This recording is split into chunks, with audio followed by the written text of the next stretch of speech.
এখন আপনারা প্রশ্ন করবেন যে অনেক আলোচনা, অনেক লেকচার শুনলাম, কিন্তু ইসলামী রাষ্ট্র বা ইসলামী খেলাফা প্রতিষ্ঠিত হবে কিভাবে? যতক্ষণ অন্য সিস্টেমগুলো পরিপূর্ণ ব্যর্থ না হচ্ছে ততক্ষণ পর্যন্ত নতুন সিস্টেম প্রতিষ্ঠিত হওয়ার সুযোগ নাই। কেননা ইসলামে কম্প্রোমাইজ করার সুযোগ নাই।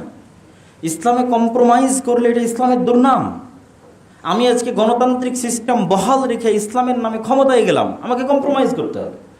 তখন যে অশান্তি এবং বিশৃঙ্খলা বিরাজ করবে, আর দোষটা আসবে ইসলামের উপরে। এই জন্য ইসলামে কম্প্রোমাইজের সুযোগ নেই। অর্থাৎ তোমার যে সিস্টেম আছে এই সিস্টেমটাকে টোটাল কোলাপস করতে হবে, ধ্বংস হতে হবে। যেমন আমাদের দেশে গণতান্ত্রিক সিস্টেম আছে, এটা পরিপূর্ণরূপে যেদিন ধ্বংস হয়ে যাবে, ওই পরিপূর্ণ ধ্বংসের উপর ইসলামী খেলাফা প্রতিষ্ঠিত হবে। আপনি গণতান্ত্রিক সিস্টেম জিয়ে রেখে পরিপূর্ণ ইসলামী খেলাফা বাস্তবায়ন করতে পারবেন না। আংশিক সংযোজন, বিয়োজন, কম্প্রোমাইজের মাধ্যমে আপনাকে ক্ষমতায় আসতে হবে, যেটা ইসলামের জন্য দুর্নাম। তাহলে আপনি কি বলবেন যে না, আমরা তাহলে এখন জোরপূর্বক সেই সিস্টেমকে ধ্বংস করে দিই? সেটিও ইসলাম চায় না। ইসলামের রাষ্ট্র দর্শন, রাষ্ট্রে যখন ব্যাপক পরিবর্তন হয় তখনই আসলে রাষ্ট্র দর্শন আলোচনা করার সুযোগ আসে। আর যখন রাষ্ট্র একটি স্থিতিশীল অবস্থার মধ্যে থাকে তখন আসলে সেখানে এটি আলোচনা করা উলুবনে মুক্ত ছড়ানোর মতো। কিন্তু যেহেতু রাষ্ট্র একটি পরিবর্তিত পরিস্থিতির মধ্যে দিয়ে যাচ্ছে, সেহেতু মানুষের জানা উচিত যে ইসলামের রাষ্ট্রীয় দর্শন কি, ইসলাম রাষ্ট্র কিভাবে পরিচালিত হতে দেখতে চায়। আমরা যে আয়াতটি পাঠ করেছি, আল্লাহ সুবহানাহু ওয়া তাআলা আয়াতে বলেছেন ইন্নাদ-দীনা ইনদাল্লাহিল ইসলাম, আল্লাহ সুবহানাহু ওয়া তাআলার নিকটে একমাত্র মনোনীত দিন বা জীবন বিধান বা শরিয়াহ হচ্ছে ইসলাম। দিন বলি, শরিয়াত বলি, এটি মূলত কমপ্লিট কোড অফ লাইফকে বোঝায়। মানুষের জীবনের পরিপূর্ণ রূপের যে নির্দেশনা, সেই নির্দেশনা ইসলামে আছে। ব্যক্তিগত, পারিবারিক, সামাজিক, রাষ্ট্রীয়, অর্থনৈতিক সকল দিকের সমাধান ইসলামে আছে। আল্লাহ সুবহানাহু ওয়া তাআলা আরও বলেছেন ওমান ইয়াবতাগি গায়রাল ইসলামি দীনা, যারা ইসলাম ব্যতীত আর অন্য কোনো কিছুতে সমাধান খুঁজবে, তার ব্যক্তি জীবনের, পারিবারিক জীবনের, সামাজিক জীবনের, রাষ্ট্রীয় জীবনের, তাদের পক্ষ থেকে এটি গ্রহণ করা হবে না এবং তারা পরকালে ক্ষতিগ্রস্তদের অন্তর্ভুক্ত হবে। তাহলে অবশ্যই ইসলামের এটি রাষ্ট্রীয় সমাধান আছে, এবং সেটি বাদ দিয়ে যখন আমরা অন্য কোনো থিওরি, অন্য কোনো তন্ত্র মন্ত্রের পিছনে ছুটব, সেটি তাৎক্ষণিক খুব কল্যাণকর, খুব আনন্দদায়ক মনে হতে পারে, দীর্ঘস্থায়ীভাবে সেটিও ব্যর্থ। যেমন আমরা রক্তাক্ত জুলাই বা 5ই আগস্টের গণ অভ্যুত্থান এবং স্বৈরাচারের পতন, এটিকে অনেকেই বলছে বিপ্লব, কিন্তু আসলে এটি বিপ্লব নয়। এটি শুধুমাত্র সরকারের পরিবর্তন এবং সরকারের পতন। যেখানে হাজার হাজার লক্ষ লক্ষ মানুষ রাস্তায় নেমেছিল একটি নির্দিষ্ট স্বৈরাচারের কবল থেকে বাঁচতে, নির্দিষ্ট কোনো আদর্শ রাষ্ট্রে প্রতিষ্ঠা করতে নয়। বিপ্লব তখনই হয় যখন সবাই এক নির্দিষ্ট আদর্শে বিশ্বাসী এবং সেই নির্দিষ্ট আদর্শকে তারা প্রতিষ্ঠা করছে এবং সেটির লক্ষ্যে তারা ব্যাপকভাবে সফল, তখন সেটিকে বিপ্লব বলা যায়। কিন্তু এখানে বামপন্থী আছে, ডানপন্থী আছে, ইসলামপন্থী আছে, খেলাফতপন্থী আছে, হিন্দু আছে, সকল ধর্মবর্ণের মানুষ নির্দিষ্ট কোনো আদর্শ বাস্তবায়নে নয়, নির্দিষ্ট এক স্বৈরাচারের কবল থেকে বাঁচতে। এই জন্য এটি শুধুমাত্র সরকারের পতন, সরকারের পরিবর্তন, বিপ্লব নয়। এই জন্য সংবিধানও এটাই। সংবিধান মেনে রাষ্ট্রপতি বহাল রেখে এখানে শপথ পড়ানো হয়েছে, শপথ বাক্য পাঠ করানো হয়েছে। এবং গণতান্ত্রিক সিস্টেমের বাইরে যাওয়ার কল্পনা এই আধুনিক বিশ্বে, পশ্চিমাদের নিয়ন্ত্রিত বিশ্বে মানুষ কল্পনাও করতে পারে না। আর পশ্চিমাদের জন্য তাদের জন্য তাদের গণতন্ত্র কেন ঠিক সেটিও তুলে ধরব, কিন্তু আমাদের জন্য তারা গণতন্ত্র কেন চায় সেটি আমাদের জানা দরকার। আমাদের জন্য তারা গণতন্ত্র এই জন্য চায় যে গণতন্ত্র থাকলে ক্ষমতার পালা বদল করার সুযোগ থাকে, আর গণতন্ত্র না থাকলে ক্ষমতার পালা বদল করার সুযোগ থাকে না। তখন রিস্ক হলে পরিবর্তন করা খুব কঠিন হয়। এই জন্য রাজতন্ত্রও তারা পছন্দ করে না। যে কথার কথা, সৌদি আরবের বর্তমান বাদশাহ যদি তাদের জন্য রিস্ক হয়, তাহলে যেহেতু সেখানে গণতন্ত্র নাই, সেহেতু এটা তাদের জন্য অনেক কঠিন। আর গণতন্ত্র হলে মিডিয়ার কন্ট্রোলের মাধ্যমে, মানুষের ব্রেইনকে ম্যানিপুলেট করার মাধ্যমে, ফেসবুক, ইউটিউব, টুইটারের মাধ্যমে মানুষকে উস্কিয়ে দিয়ে যে কোনোভাবে একটা সরকার ফেলে দেওয়া যায়।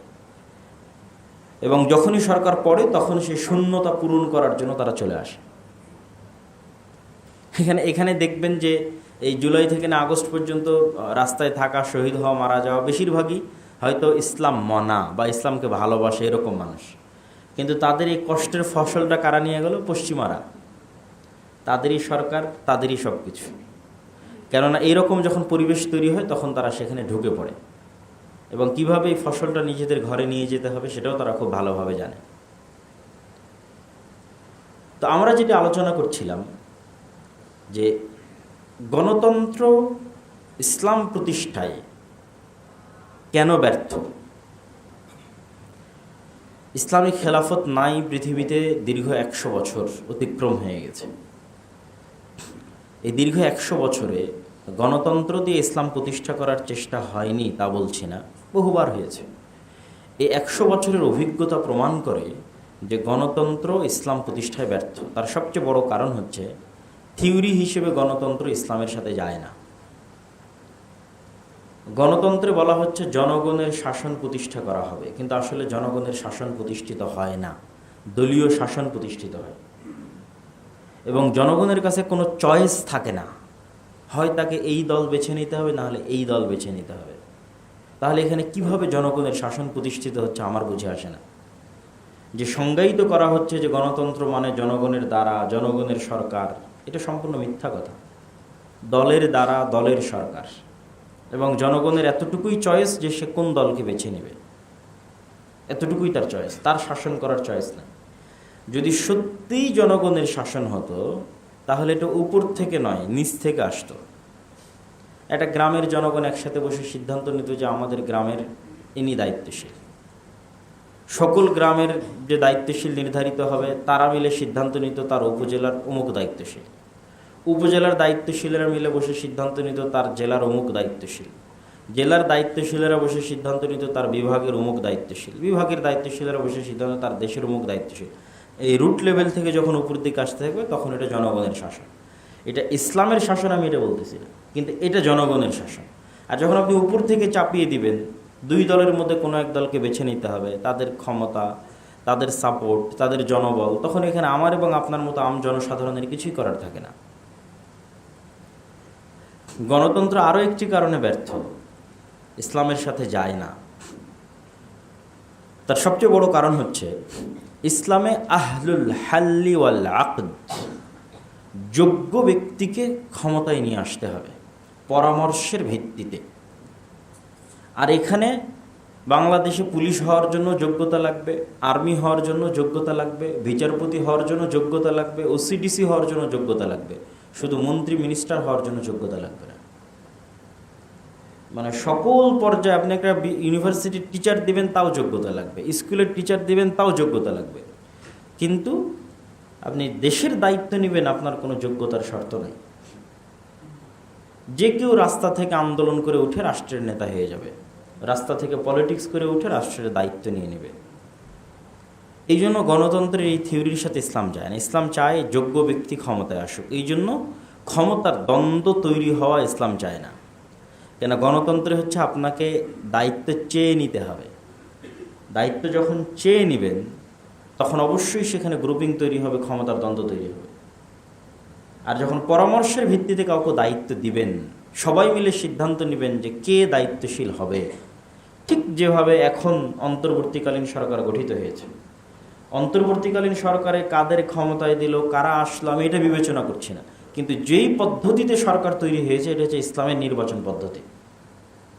ইসলামের রাষ্ট্র পরিচালনা নির্বাচন পদ্ধতি, যে 3 সেনাবাহিনীর প্রধান, বিভিন্ন দলের নেতা, ছাত্র আন্দোলনের নেতা, তারা এক জায়গায় বসে সিদ্ধান্ত নিচ্ছে, পরামর্শ করছে আমরা কাকে রাষ্ট্রনেতা করতে পারি, সবচেয়ে যোগ্য ব্যক্তিকে। এটাই হচ্ছে ইসলামের রাষ্ট্রর নেতা নির্ধারণের পদ্ধতি।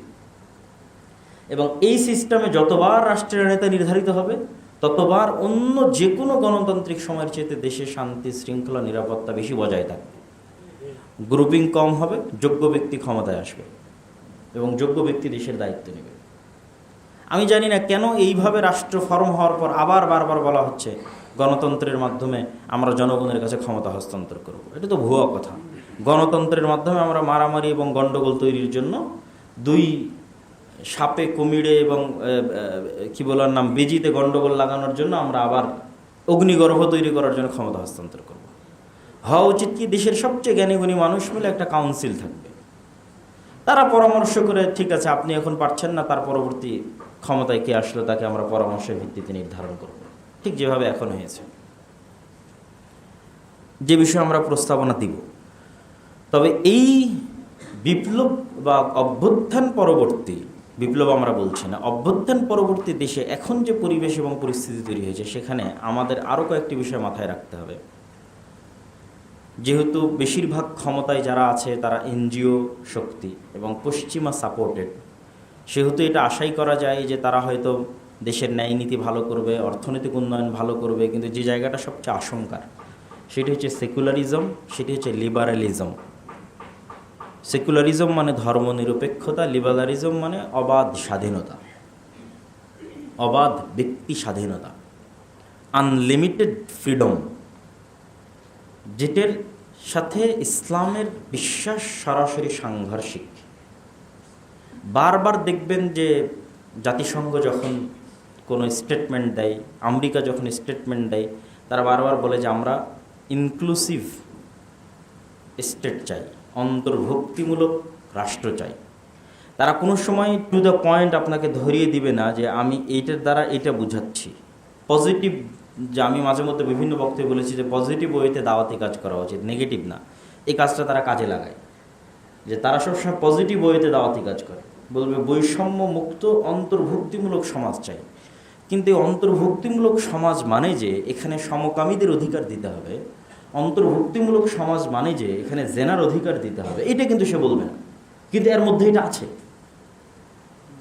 তো যেহেতু সে পজিটিভ ওয়েতে দাওয়াতি কাজ করবে, সেহেতু সে এটা বলবে না, কেন এটা বললে তো আপনারা ক্ষিপ্ত হয়ে যাবেন, আন্দোলন মিছিল মিটিং শুরু হয়ে যাবে। এই জন্য সবসময় বলবে আমরা চাই অন্তর্ভুক্তিমূলক রাষ্ট্র, যেখানে সবার অধিকার থাকবে, সবার অবাধ স্বাধীনতা থাকবে। এই বলতে বলতে বলতে ও সমকামীদের কি অধিকার নাই? তখন তো আপনি এতক্ষণ ভেবে আসলেন যে না, সবার অধিকারের কথা বলা হচ্ছিল, কত সুন্দর, তাই এখন সমকামীদের অধিকারের কথা বলা হচ্ছে, তখন আপনার টনক নড়বে। তো এই জন্য এই ধরনের মুখরোচক বলি থেকে আমাদের সতর্ক থাকতে হবে আগে থেকে, পূর্ব থেকে, যেন আমাদের দুর্বলতার সুযোগ নিয়ে কেউ ইসলাম বিরোধী কোনো কিছু এই দেশে ব্যাপকভাবে বাস্তবায়ন, প্রচার এবং প্রতিষ্ঠা করার সুযোগ না পায়। সেক্ষেত্রে সেকুলারিজমও আমাদের শত্রু, লিবারালিজমও আমাদের শত্রু। সেকুলারিজম মানে ধর্মনিরপেক্ষতাবাদ, মানে রাষ্ট্রের সাথে ধর্মের কোনো সম্পর্ক নাই, আমরা অসাম্প্রদায়িক ধর্মবিহীন রাষ্ট্র চাই। ভাই, এই একটা স্লোগান দিয়েই তো গত 15 বছর আমাদের উপর জুলুম করা হয়েছে। তো তুমি আবার সেই ফ্যাসিস্টকে পতন করে আবার তুমিও তো একই স্লোগান দিচ্ছ, তুমিও বলতেছো যে রাষ্ট্রের সাথে ধর্মের কোনো সম্পর্ক রাখা যাবে না, অসাম্প্রদায়িক বাংলাদেশ চাই, এই চাই, এই চাই, অনেক কথা। তো এইগুলো তো যিনি আগে ছিলেন তিনিও চাইতেন, তিনিও তো সবসময় সেকুলারিজমের দাস দিয়ে আয়না ঘর তৈরি করেছে। তাহলে মূল কালপ্রিটকে, মূল কালপ্রিট 15 বছর যারা শাসন করলো তারা, না যেই আদর্শ, যেই সেকুলারিজমে বিশ্বাস করে তারা শাসন করেছে সেইটা? সেকুলারিজম মূল কালপ্রিট। সেকুলারিজমে আয়নাঘর তৈরি করেছে, সেকুলারিজমে শত শত মানুষকে গুম করেছে। এটা বলতে পারতে হবে, এটা আমাদের আওয়াজ, এটা আমাদের উঠাতে হবে, বলতে হবে। অতএব তুমি আবার আজকে নতুন করে ওই একই দার্স আমাদেরকে দিচ্ছ যে আমি এটা করব, এটা করব, এটা করব, এটা তো হবে না। অবশ্যই রাষ্ট্রের সাথে ইসলামের সম্পর্ক রয়েছে, যেটা আমরা যেই বাক্য দিয়ে আলোচনা শুরু করেছি যে ইন্না দীনা ইনদাল্লাহিল ইসলাম ওয়া মান ইয়াবতাগি গায়রাল ইসলামি দীনা, যে আল্লাহ সুবহানাহু ওয়া তাআলার নিকটে কমপ্লিট কোড অফ লাইফ হচ্ছে ইসলাম। রাষ্ট্রের সকল সমস্যার সমাধান ইসলামে আছে।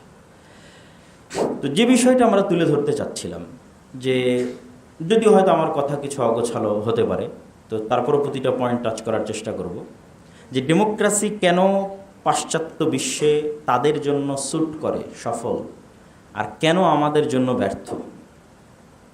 প্রথম কথা, যেহেতু তারা সুপার পাওয়ার, সেহেতু তাদের উপর ইনফ্লুয়েন্স করার কেউ নাই। আর যেহেতু আমরা সুপার পাওয়ার নই, সেহেতু আমাদের উপর ইনফ্লুয়েন্স করার অভাব দুনিয়াতে নাই। আমাদের পার্শ্ববর্তী দেশ থেকে শুরু করে, চায়না থেকে শুরু করে আমেরিকা পর্যন্ত সবাই আমাদের প্রতি ইনফ্লুয়েন্স করবে, এটাই স্বাভাবিক। তো এই জন্য আমাদের এখানে স্থিতিশীল শাসন লাগবে। আর যেহেতু তারাই সুপার পাওয়ার, তাদের উপর কেউ ইনফ্লুয়েন্স করবে না।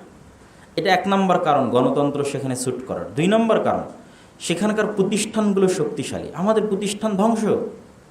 এই সমস্ত দেশে, ভারত, পাকিস্তান, বাংলাদেশে প্রতিষ্ঠান চলে না। এই গণতান্ত্রিক পালা পট পরিবর্তনের কারণে এই প্রতিষ্ঠানগুলো চলে না, এই ভারত, পাকিস্তান, বাংলাদেশের মতো দেশে। আর এই গত 15 বছরের পর তো প্রতিষ্ঠান সম্পূর্ণ নাই হয়ে গেছে। যেমন পুলিশ বাহিনীর কথা যদি বলেন, নাই, এই প্রতিষ্ঠানটা এখন নাই, অস্তিত্বহীন। অথচ এই পুলিশ বাহিনী ইংল্যান্ডে সবচেয়ে শক্তিশালী, আমেরিকাতে সবচেয়ে শক্তিশালী। ক্ষমতায় ডোনাল্ড ট্রাম্প কি ক্ষমতায় বাইডেন, পুলিশ বাহিনীর কাছে এটা দেখার বিষয় নয়। সে তার মতো তার কার্যক্রম সে চালিয়ে যাবে। বিচার বিভাগ স্বাধীন, ওই প্রতিষ্ঠান মজবুত, কে ক্ষমতা এটা দেখার বিষয় নয়, তার মতো সে কাজ করে, ফাংশন করে। কিন্তু আমাদের মতো দেশগুলোতে এই সমস্ত বড় বড় প্রতিষ্ঠানগুলো ধ্বংস হয়ে গেছে।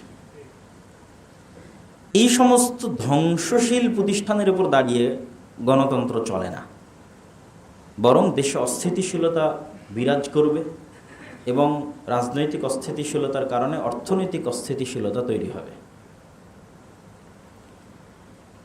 এখানে আরও একটি বিষয় আমাদের মাথায় রাখতে হবে, সেটি হচ্ছে আমরা তাহলে কি করতে পারি, বা ইসলামী খেলাফা তাহলে কিভাবে প্রতিষ্ঠিত হতে পারে। তার আগে আরেকটু কথা বলে নেই যে ইসলামী খেলাফা বলতে আমরা কি বুঝাই, ইসলামী রাষ্ট্র দর্শন বলতে কি। ইসলামের রাষ্ট্র দর্শনের ছোট্ট কয়েকটা মূলনীতি আছে, যা আমি এর আগের বক্তব্যগুলোতে বিস্তারিত স্পষ্ট করেছি দলিল সহ। সংক্ষিপ্ত যদি বলি, তাহলে ইসলামের রাষ্ট্রীয় দর্শন হচ্ছে ক্ষমতার চিরন্তন চিরস্থায়ী মালিকানা একমাত্র আল্লাহর। বাকি সবাই যারা আসবে এরা ক্ষণস্থায়ী ক্ষমতার মালিক, কেউ চিরস্থায়ী নয়। 2 নম্বর হচ্ছে আল্লাহর নিকটে সকল মানুষ সমান। এখানে কালো সাদা, তারপরে হচ্ছে আপনার ধর্ম বর্ণ, কোনো কিছুর ভেদাভেদ মানুষের ব্যক্তিগত মানবাধিকার, তার সামাজিক অধিকার প্রদানের জন্য আল্লাহর নিকটে নাই। সবাই আল্লাহ সুবহানাহু ওয়া তাআলার নিকটে সমান, মানে এটি ইসলামী রাষ্ট্রের কাছে, মুসলিম রাষ্ট্রের কাছে তার সকল নাগরিক সমান, তার ন্যূনতম অধিকার পাওয়ার জন্য। এবং কোনো প্রকারের বর্ণ বৈষম্য এবং কোনো প্রকারের রং, গোত্র, দল, এই বৈষম্য জায়গা ইসলামে নাই, ইসলামী রাষ্ট্রে নাই। 3 নম্বর হচ্ছে ইসলামী রাষ্ট্রের সবচেয়ে বড় মূলনীতি হচ্ছে এখানকার ভিত্তি হতে হবে ন্যায়পরায়ণতা। ইসলামী রাষ্ট্রের মূল ভিত্তি ন্যায়পরায়ণতা। আমরা অনেকেই মনে করি যে এই মোহাম্মদপুরের সব মানুষ 5 ওয়াক্ত সালাত আদায় করলেই মনে হয় ইসলামী রাষ্ট্র হয়ে গেল।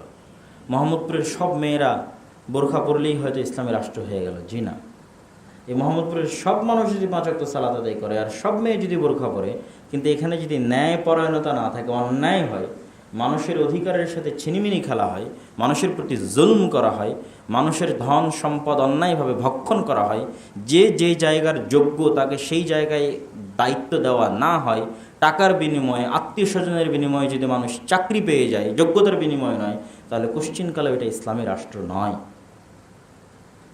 আল্লাহ সুবহানাহু ওয়া তাআলা এই পুরো পৃথিবী পরিচালনা করছেন একটাই মাত্র মূলনীতি দিয়ে, যে তিনি ন্যায়পরায়ণ, আর ন্যায়পরায়ণতা তিনি বাস্তবায়ন করবেন। এবং এটা তার ওয়াদা, যে পৃথিবী সৃষ্টির শুরু থেকে নিয়ে কিয়ামত পর্যন্ত plus plus plus minus minus minus হতেই থাকবে। যেমন হয়তো গত 15 বছর যাদের উপর জুলুম হয়েছে তাদের খাতায় আছে মাইনাস মাইনাস মাইনাস মাইনাস, আর যারা টাকা পয়সা লুট করে নিয়ে গেছে plus plus plus plus plus. এই প্লাস মাইনাসকে যতক্ষণ আল্লাহ জিরো না করবেন ততক্ষণ তিনি আল্লাহই নন, এটা তার দাবি। তিনি এটাকে কিয়ামতের মাঠে টোটাল জিরো করবেন, চুল পরিমাণ প্লাস মাইনাস থাকবে না। যে যার যতটুকু পাওনা ততটুকু তিনি তাকে বুঝিয়ে দিবেন। এই জন্য তিনি প্রতিপালক রব্বুল আলামিন, এটা তিনি কিয়ামতের মাঠে করবেন। তাহলে কি বোঝা গেল? আল্লাহ সুবহানাহু ওয়া তাআলার কাছে সবচেয়ে বড় মূলনীতি হচ্ছে তিনি ন্যায়পরায়ণ। তিনি তার সাথে সম্পৃক্ত সকল গুনাহ ক্ষমা করবেন, কিন্তু মানুষের সাথে সম্পৃক্ত গুনাহ ক্ষমা করবেন না কেন? তার ন্যায়পরায়ণতার ত্রুটি আসতে পারে এই জন্য। এবং নবী রাসূল যত দুনিয়াতে পাঠানো হয়েছে, সেই সমস্ত নবী রাসূলেরা পরে গিয়ে সালাত আদায় করেছে, পরে গিয়ে সিয়াম শিখেছে, কোরআন শিখেছে, কিন্তু জন্মগত তারা সত্যবাদী এবং ন্যায়পরায়ণ, জন্মগত। আর এই দুইটা জন্মগত বৈশিষ্ট্য ছাড়া তাদেরকে নবী বানানো হয়। রাসূল সাল্লাল্লাহু আলাইহি সাল্লাম 40 বছর পরে যখন আল্লাহ তাকে সালাত শিখিয়েছে, কোরআন শিখিয়েছে, হজ শিখিয়েছে, তখন তিনি করেছেন। কিন্তু এই জন্মের পর থেকে না 40 বছর পর্যন্ত তিনি জন্মগত সত্যবাদী এবং ন্যায়পরায়ণ। তাহলে ইসলামের সবচেয়ে বেসিক মূলনীতি হচ্ছে ন্যায়পরায়ণতা, যেটা থাকলে ইসলামী রাষ্ট্র আছে, না থাকলে ইসলামী রাষ্ট্র নাই। এবং আমাদের সবচেয়ে বড় সমস্যা হচ্ছে ন্যায়পরায়ণতা আমাদের না মসজিদে আছে, না মাদ্রাসায় আছে, না আমাদের ইসলামী দলগুলোতে আছে, না সংগঠনগুলোতে আছে।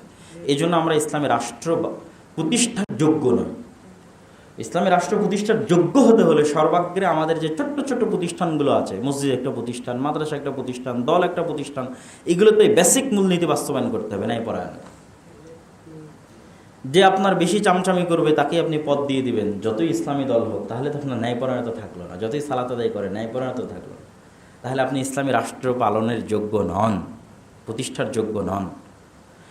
চতুর্থ বেসিক মূলনীতি হচ্ছে ইসলামে মানুষের জীবনের হেফাজত সকল বিধি বিধান নিয়ম নীতির ঊর্ধ্বে। সকল হালাল হারাম হয়ে যেতে পারে, সকল হারাম হালাল হয়ে যেতে পারে মানুষের জীবন বাঁচাতে। মানুষের জীবন বাঁচানোর ঊর্ধ্বে ইসলামে কোনো হুকুম নাই আল্লাহ সুবহানাহু ওয়া তাআলার পক্ষ থেকে, এর উপরে কোনো হুকুম নাই। শুকরের গোশত খাওয়া হারাম, জীবন বাঁচানোর জন্য যদি কেউ খেয়ে নেয় তার জন্য গুনাহ হবে না। কেন? ইসলামের সকল ফরজের উপরের ফরজ, বড় ফরজ হচ্ছে লাইফ সেভিং, জীবন বাঁচানো। এটা হচ্ছে, আপনি যখন দেখবেন একটা ইসলামী রাষ্ট্র প্রতিষ্ঠা হয়েছে, তখন সবচেয়ে যে সেফটিটা প্রতিষ্ঠা হবে সেটা হচ্ছে প্রত্যেকটা নাগরিকের জীবনের নিরাপত্তা প্রতিষ্ঠা। ইসলামী রাষ্ট্র যে কতটা স্বর্ণ, কতটা মহান, কতটা কল্যাণমূলক, তা আমরা তো আমাদের জীবনে দেখতে পেলাম না, দেখতে পাচ্ছি না। কিন্তু অতীতের ইতিহাস যদি ঘেটে দেখেন, এগুলো কিসের গণতন্ত্র? এরকম হাজার গণতান্ত্রিক রাষ্ট্র, লক্ষ সমাজতান্ত্রিক রাষ্ট্র, লক্ষ ধর্মনিরপেক্ষতাবাদী রাষ্ট্র, একজন মানুষকে, মুসলমানকে আমি বলিনি, একজন হিন্দুকে, একজন বৌদ্ধকে, একজন খ্রিস্টানকে যেই পরিমাণ অর্থনৈতিক অধিকার, যেই পরিমাণ মানবিক অধিকার দিতে পারবে, ইসলামী খেলাফা বা ইসলামী রাষ্ট্র প্রতিষ্ঠা হলে তার চেয়ে হাজার গুণ, লক্ষ গুণ, শতগুণ বেশি প্রত্যেক মানুষের মানবিক অধিকার, অর্থনৈতিক অধিকার, জীবনের অধিকার নিশ্চিত হবে এবং সুরক্ষিত হবে। এই মূলনীতিগুলো ইসলামের মধ্যে আছে, দেওয়া আছে যে কিভাবে ইসলামী রাষ্ট্র প্রতিষ্ঠিত হবে, পরিচালিত হবে। কিন্তু এখন আমাদের প্রশ্ন আসতে পারে যে এই জিনিসগুলো তো আমরা বুঝলাম যে ইসলামী রাষ্ট্র অনেক সুন্দর, সেখানে ন্যায়নীতি থাকবে, জীবনের সুরক্ষা থাকবে, এগুলোই সবচেয়ে টপ প্রায়োরিটি পাবে। এবং ইসলামী রাষ্ট্র হচ্ছে একটি কল্যাণমূলক রাষ্ট্র, যেখানে অন্ন, বস্ত্র, বাসস্থান, থাকার জায়গা, কাপড়ের ব্যবস্থা, চিকিৎসার ব্যবস্থা, শিক্ষার ব্যবস্থা, এগুলোর মূল জিম্মেদার রাষ্ট্র। একটা কুকুরও যদি না খেয়ে মারা যায়, তাহলে এর জন্য দায়ী থাকবে রাষ্ট্রের দায়িত্বশীল, এবং এই ভয়ে সে তটস্থ থাকবে, যেমন ওমর ইবনুল খাত্তাব তটস্থ থাকতেন। কোনো নাগরিক গৃহহীন অবস্থায় যদি থাকে 1 সেকেন্ডের জন্য, এর জন্য দায়ী রাষ্ট্র। ইসলামী রাষ্ট্র একটি কল্যাণমূলক রাষ্ট্র ব্যবস্থা, যেই কল্যাণটা শুধু মুসলমানের জন্য নয়, পৃথিবীর সকল মানুষের জন্য। এর চেয়ে বেস্ট রাষ্ট্র পরিচালনার থিওরি পৃথিবীতে কোনোদিন আসেনি, ভবিষ্যতেও কোনোদিন আসবে না। চলমান আমেরিকা এবং ইংল্যান্ডেও যদি ইসলামিক খেলাফার সিস্টেম বাস্তবায়ন করা হয়, ইংল্যান্ড এবং আমেরিকার মানুষেরা বেশি আরামে, বেশি শান্তিতে, বেশি নিরাপদে থাকবে এখন তারা যে শান্তিতে, যে নিরাপদে, যে আরামে আছে। কেননা তাদের, ইংল্যান্ড এবং আমেরিকায় যারা বসবাস করে, তাদের সবচেয়ে বড় ধোঁকার জায়গাটা তুলে ধরি। অনেক ইসলামী রাষ্ট্র সেখানে বাস্তবায়ন হলে অনেক পরিবর্তন আসবে, কিন্তু সবচেয়ে বড় পরিবর্তন কি আসবে সেটা একটু বলি। ধরেন আজকে ইংল্যান্ডের যে নাগরিক, আমেরিকার যে নাগরিক, তারা পৃথিবীর সবচেয়ে উন্নত রাষ্ট্র ব্যবস্থায় বসবাস করছে, তাদের জীবনের অধিকার আছে, শিক্ষার অধিকার আছে, চিকিৎসার অধিকার আছে। কিন্তু একটা জায়গায় তাদেরকে গোলাম বানিয়ে রাখা আছে। এই গোলামি থেকেও তারা মুক্তি পাবে যদি ওখানে ইসলামী রাষ্ট্র প্রতিষ্ঠা হয়। সেটি হচ্ছে অর্থনৈতিক গোলামি, সেটি হচ্ছে সুদী অর্থনীতি, সবচেয়ে ভয়ঙ্কর অর্থনীতি পৃথিবীতে, মানুষকে গোলাম বানায়। আপনি সারা জীবন চাকরি করেও একটা নিজের টাকা দিয়ে একটা বাড়ি কিনতে পারবেন না, আপনাকে সরকারের কাছ থেকে লোন নিয়ে বাড়ি কিনতে হবে। এটাই হচ্ছে আমেরিকা এবং ইংল্যান্ডের সবচেয়ে বড় বাস্তবতা, সেটা হচ্ছে অর্থনৈতিক গোলামি। বাহ্যিকভাবে মনে হচ্ছে আপনি খুব স্বাধীন আছেন, বাট আপনি ইকোনমিক্যালি একজন গোলাম, দাস। এই অর্থনৈতিক গোলামি থেকেও ইংল্যান্ড এবং আমেরিকার মানুষ মুক্তি পাবে যদি তারা তাদের দেশে ইসলামী রাষ্ট্র বাস্তবায়ন করে। আরও অনেক বিষয় আছে যেগুলো থেকে তারা মুক্তি পাবে, সেগুলো আজকের আলোচনা না বলে, কিন্তু বড় যে ব্যাপক পরিবর্তন হবে সেটা হচ্ছে এটা। এখন আপনারা প্রশ্ন করবেন যে অনেক আলোচনা, অনেক লেকচার শুনলাম, কিন্তু ইসলামী রাষ্ট্র বা ইসলামী খেলাফা প্রতিষ্ঠিত হবে কিভাবে? যতক্ষণ অন্য সিস্টেমগুলো পরিপূর্ণ ব্যর্থ না হচ্ছে ততক্ষণ পর্যন্ত নতুন সিস্টেম প্রতিষ্ঠিত হওয়ার সুযোগ নাই। কেননা ইসলামে কম্প্রোমাইজ করার সুযোগ নাই। ইসলামে কম্প্রোমাইজ করলে এটা ইসলামের দুর্নাম। আমি আজকে গণতান্ত্রিক সিস্টেম বহাল রেখে ইসলামের নামে ক্ষমতায় গেলাম, আমাকে কম্প্রোমাইজ করতে হবে। তখন যে অশান্তি এবং বিশৃঙ্খলা বিরাজ করবে, আর দোষটা আসবে ইসলামের উপরে। এই জন্য ইসলামে কম্প্রোমাইজের সুযোগ নেই। তথা তোমার যে সিস্টেম আছে এই সিস্টেমটাকে টোটাল কোলাপস করতে হবে, ধ্বংস হতে হবে। যেমন আমাদের দেশে গণতান্ত্রিক সিস্টেম আছে, এটা পরিপূর্ণরূপে যেদিন ধ্বংস হয়ে যাবে, ওই পরিপূর্ণ ধ্বংসের উপর ইসলামী খেলাফা প্রতিষ্ঠিত হবে। আপনি গণতান্ত্রিক সিস্টেম জিয়ে রেখে পরিপূর্ণ ইসলামী খেলাফা বাস্তবায়ন করতে পারবেন না। আংশিক সংযোজন, বিয়োজন, কম্প্রোমাইজের মাধ্যমে আপনাকে ক্ষমতায় আসতে হবে, যেটা ইসলামের জন্য দুর্নাম। তাহলে আপনি কি বলবেন যে না, আমরা তাহলে এখন জোরপূর্বক সেই সিস্টেমকে ধ্বংস করে দিই? সেটিও ইসলাম চায় না। আল্লাহ সুবহানাহু ওয়া তাআলার তাকদীরের লিখনে এবং পরিবেশ পরিস্থিতির কারণে যদি ধ্বংস হয়ে যায়, সেটি আল্লাহ সুবহানাহু ওয়া তাআলার ইচ্ছা, সেটি আমাদের জন্য অপরচুনিটি, সুযোগ। কিন্তু আমরা জোর করে ধ্বংস করতে গেলে, ওই যে জীবনের হেফাজত, মানুষের জীবনের হেফাজত ইসলামে 1 নাম্বার টপ প্রায়োরিটি। আপনি আজকে একটা পুলিশকে মারতে যাবেন, কাল একটা আর্মিকে মারতে যাবেন, সবাই মুসলিম, তারা পাল্টা আপনাকে মারতে আসবে, আপনিও মুসলিম। তাহলে আপনাকে পরিবেশ তৈরি করতে হবে, আপনার প্রস্তুতি থাকতে হবে, ন্যায়পরায়ণতা, ন্যায়নিষ্ঠা, ইনসাফ নিজেদের মধ্যে বাস্তবায়নের মাধ্যমে, এটা হচ্ছে 1 নাম্বার প্রস্তুতি। নিজেদের মধ্যে বাস্তবায়নের মাধ্যমে ইসলামী রাষ্ট্র কোনোদিন প্রতিষ্ঠা হওয়ার সুযোগ আসলে যেন আপনারা বাস্তবায়ন করতে পারেন। সুযোগ আসবে কখন? যখন সিস্টেম কোলাপস হবে। সিস্টেমকে কোলাপস হতে দিবে না কে? যতদিন আমাদের পাশ্চাত্য গডফাদাররা আছে, ওরা সিস্টেম কোলাপস হতে দিবে না। গণতন্ত্র পরিপূর্ণ ধ্বংস হোক এটা তারা চায় না, কেন তারা জানে গণতন্ত্র পরিপূর্ণ ধ্বংস হয়ে গেলে এখানে আর একমাত্র থিওরি যেটা এই দেশ পরিচালনা করবে সেটা খেলাফা। যেমনটা আফগানিস্তানে সংগঠিত হয়েছে। আফগানিস্তানের সিস্টেম ধ্বংস হয়ে গেছে, যেহেতু এখানে টানা 40 বছর থেকে যুদ্ধ চলতেছে। রাশিয়ার সাথে যুদ্ধ হয়েছে, আমেরিকার সাথে যুদ্ধ হয়েছে, মানে সেখানে কোনো সিস্টেম এক্সিস্ট করে না, ব্যর্থ। তো যখন সিস্টেম ব্যর্থ, সেখানে আমার একটা প্যারালাল, আমার একটা নীতি আছে, প্যারালাল একটা ক্ষমতা আছে, অটোমেটিক ওই ব্যর্থ সিস্টেমে আমি সরকার, এবং সেটা কোনো কম্প্রোমাইজ ছাড়া পূর্ণাঙ্গ উত্থান, ইসলামী ক্ষমতার এবং রাষ্ট্রের পূর্ণাঙ্গ উত্থান। এই যে অতীতের যে সরকার ছিল, এই সরকার যে পরিবেশে নিয়ে গেছিল এই দেশকে, এই পরিবেশ আর কিছুদিন চললে এখানে সিস্টেম কোলাপস হয়ে যেত, এখানে বাইরের প্রতিবেশী দেশ সংযুক্ত হয়ে যেত। তখন তখন হয়তো এখানে 5-10 বছরের একটা গৃহযুদ্ধ হতো, কিন্তু ওই গৃহযুদ্ধের পরে এখানে ইসলামী খেলাফার উত্থান ঘটতে পারত। কেননা পরিপূর্ণ কোলাপসের উপর ভিত্তি করে পরিপূর্ণ ইসলামের উত্থান সম্ভব, আংশিক কোলাপসের উপর ভিত্তি করে আংশিক ইসলাম দিয়ে ইসলামের দুর্নাম হয়। কিন্তু এটা আমেরিকাই কখনো চায় না যেভাবে ধ্বংস হয়ে যায়। তখন তারা সেখানে এন্টার করে, ঢোকে আবার ওই আগের সিস্টেমটাকে বহাল রাখে। যেমন এখন আগের সিস্টেম বহাল হয়ে গেছে। আপনি হয়তো মনে করছেন যে যার চেহারা দেখতাম, যার প্রতি খুব রাগ, তাকে তো বিতাড়িত করে দিয়েছে, কিন্তু সিস্টেমটা ওটাই, এবং সিস্টেম ওটাই থাকবে। আমরা এখন পর্যন্ত ওই ব্রিটিশ আইনে শাসিত হচ্ছি, যে ব্রিটিশদের বিরুদ্ধে আমাদের পূর্বপুরুষেরা 190 বছর যুদ্ধ করেছে। ভাই, আমাদের দ্বারা 15 বছর সহ্য করতে পারিনি আমরা। আপনি কল্পনা করেন যে আমাদের বাপদাদারা 190 বছর ব্রিটিশদের অধীনে গোলামি করেছে এবং তাদের বিরুদ্ধে জেহাদ করেছে, তাহলে কত বেশি সবর এবং ধৈর্য তাদের ছিল। কিন্তু ওই 190 বছরের জেহাদ এবং 190 বছরের ব্রিটিশ বিরোধী রক্তাক্ত আন্দোলন, সশস্ত্র আন্দোলন যখন দেখলো দ্বিতীয় বিশ্বযুদ্ধের পরে, ইংল্যান্ড যখন দেখলো যে এই সমস্ত দেশ আর তার কাছে হাতে রাখা সম্ভব হচ্ছে না, তখন ওই যে তাদের সিস্টেম যেন ঠিক থাকে, খুব বুদ্ধিমান, উচ্চ মেধা সম্পন্ন, তাদের সিস্টেম ঠিক থাকবে, মানুষ দেখবে ব্রিটিশরা চলে গেছে। তখন তাদের মতোই একদল মানুষকে, ইংরেজি শিক্ষিত সুটেড বুটেড মানুষকে তারা তৈরি করলো, নতুন দল বানানোর সুযোগ দিল, কংগ্রেস বানাও, মুসলিম লীগ বানাও। অথচ এতদিন যারা যুদ্ধ করে আসছিল সশস্ত্র, এরা পর্দার আড়াল হয়ে গেল, লাইমলাইট থেকে বিচ্ছিন্ন হয়ে গেল। তারা নতুন দল তৈরি করার সুযোগ দিল, নতুন দল আসলো, সেগুলোতে তাদের আদর্শে আদর্শিত একদল মানুষ তাদের সিস্টেমের উপর ক্ষমতা দখল করল। মানে ইন্ডিয়ান আর্মির প্রধান ব্রিটিশ, পাকিস্তান আর্মির প্রধান ব্রিটিশ, ঢাকা কলকাতা আলিয়া মাদ্রাসার প্রধান ব্রিটিশ। সেইটার পরে ওইটার উপরে পাকিস্তান আর্মি প্রতিষ্ঠিত হয়েছে, ইন্ডিয়ান আর্মি প্রতিষ্ঠিত হয়েছে। এখানে পরিপূর্ণ সিস্টেম পরিবর্তন হয়নি, সম্পূর্ণ সিস্টেম ওটাই ছিল, শুধু ব্রিটিশরা চলে।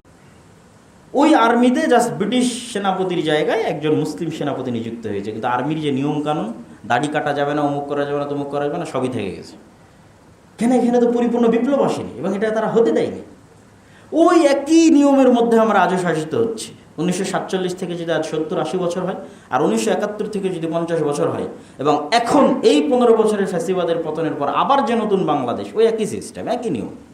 আপনি যে কোনো আইনের শুরুতে যান, সামাজিক আইন বলেন, যে কোনো আইন বলেন, পুলিশ আইন বলেন, শুরু হবে ব্রিটিশ 1870, 1860। যারা সমাজবিজ্ঞান পড়েছে, ইতিহাস পড়েছে, তারা খুঁজলেই দেখতে পাবে, দেশের সংবিধান পড়েছে, খুঁজলেই দেখতে পাবে।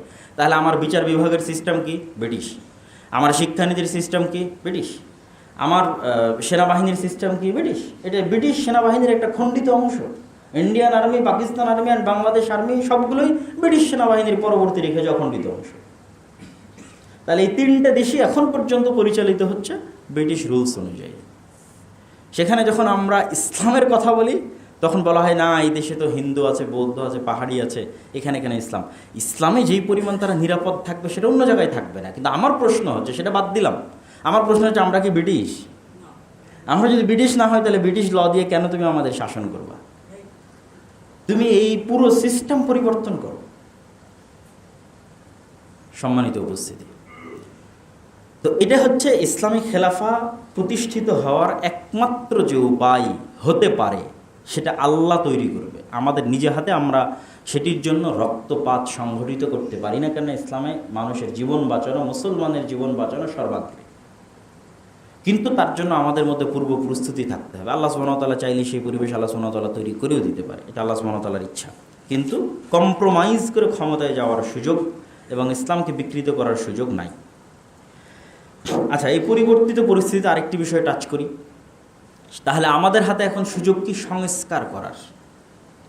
যেহেতু পূর্ণ বিপ্লব সাধিত হয়নি, এটা জাস্ট সরকারের পরিবর্তন। এই পরিবর্তিত পরিস্থিতি আমরা কথা বলার স্বাধীনতা পাচ্ছি, লেখার স্বাধীনতা পাচ্ছি। এই সুযোগে যেই সিস্টেম আছে, এই সিস্টেম যেহেতু পরিপূর্ণ কোলাপস হতে দেওয়া হয়নি, এবং যেহেতু পাশ্চাত্য পশ্চিমারা চাইবে না যে এটা পরিপূর্ণ ব্যর্থ হোক, সেহেতু আমাদের সাধ্য অনুযায়ী চেষ্টা করতে হবে অন্তত এই সিস্টেমটা একটু উন্নত হোক, সংস্কার হোক।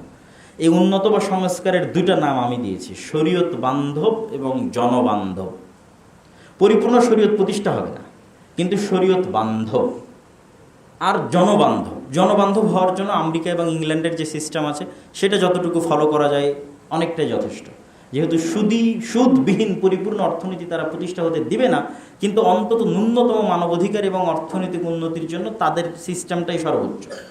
তাহলে আমাদের লাগবে শরীয়ত বান্ধব। শরীয়ত বান্ধবের জন্য আমরা কি করতে পারি? শরীয়ত বান্ধবের জন্য সরাসরি ইসলামের সাথে সাংঘর্ষিক এমন কোনো বিষয় যেন এখানে স্থান না পায়। আপনি পরিপূর্ণ ইসলামী শাসন বাস্তবায়ন করতে পারছেন না, সেটি আপনার সীমাবদ্ধতা এবং ব্যর্থতা। কিন্তু ইসলামের সাথে সাংঘর্ষিক কোনো জিনিস আপনি মুসলমানদের উপর চাপিয়ে দিবেন, এটা হতে পারে না। যেমনটা আমরা লিবারেলিজমের আলোচনার সময় করেছি। এটার জন্য আমাদের সচেতন এবং সজাগ থাকতে হবে, এবং ন্যূনতম সংবিধানে লিখিত থাকতে হবে যে এই দেশে ইসলাম বিরোধী কোনো আইন, ইসলামের সাথে সাংঘর্ষিক কোনো আইন এদেশে বাস্তবায়ন করা যাবে না। এবং আরেকটা বিষয়ের দিকে ফোকাস দিতে হবে, সেটা হচ্ছে এই দেশের স্বাধীনতা এবং সার্বভৌমত্ব। আমরা মুসলমান হিসেবে ন্যূনতম মুসলিম পরিচয় নিয়ে এই দেশে যে বসবাস করতে পারছি, এটা 1947-এ যে আন্দোলন, রাজনৈতিক আন্দোলন হয়েছিল, তার হালকা সুফল। এই দেশের স্বাধীনতা এবং সার্বভৌমত্ব যে 1947-এ আমরা যে সীমানা পেয়েছিলাম, এটা যদি ধ্বংস হয়ে যায়, স্বাধীনতা সার্বভৌমত্ব না থাকে, যেমনটা গত 15 বছরের নতজানু পররাষ্ট্রনীতির কারণে তৈরি হয়েছিল, তাহলে আমরা সামগ্রিকভাবে ক্ষতির সম্মুখীন হব। যেমন এখন যে বন্যা আমরা দেখলাম,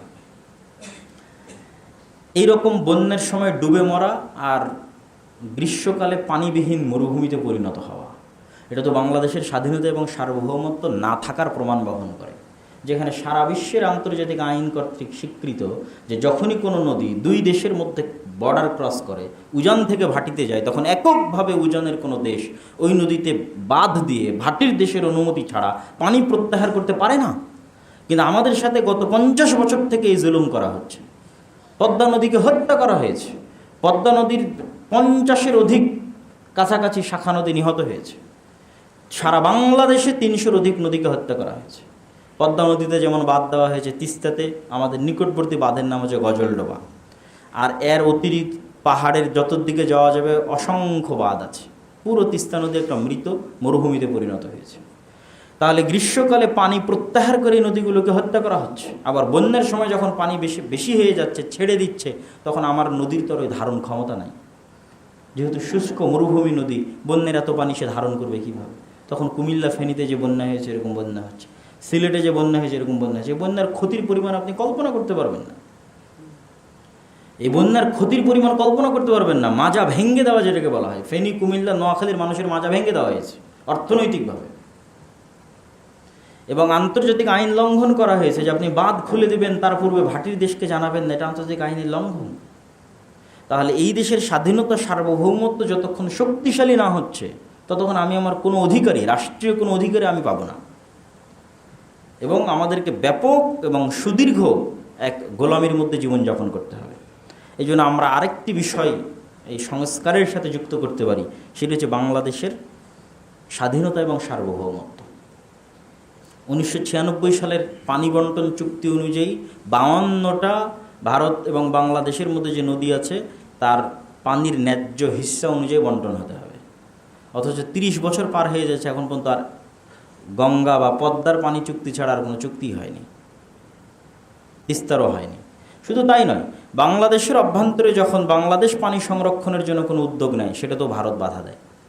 যেমন তিস্তায় বাধা দেওয়া হয়েছে, পাংশা উপজেলায় একটা ব্যারেজ তৈরি করার উদ্যোগ নেওয়া হয়েছিল, সেটা 2016-17 সালে বাধা দিয়ে বন্ধ করে দেয়। এরকম অসংখ্য বাধা আছে।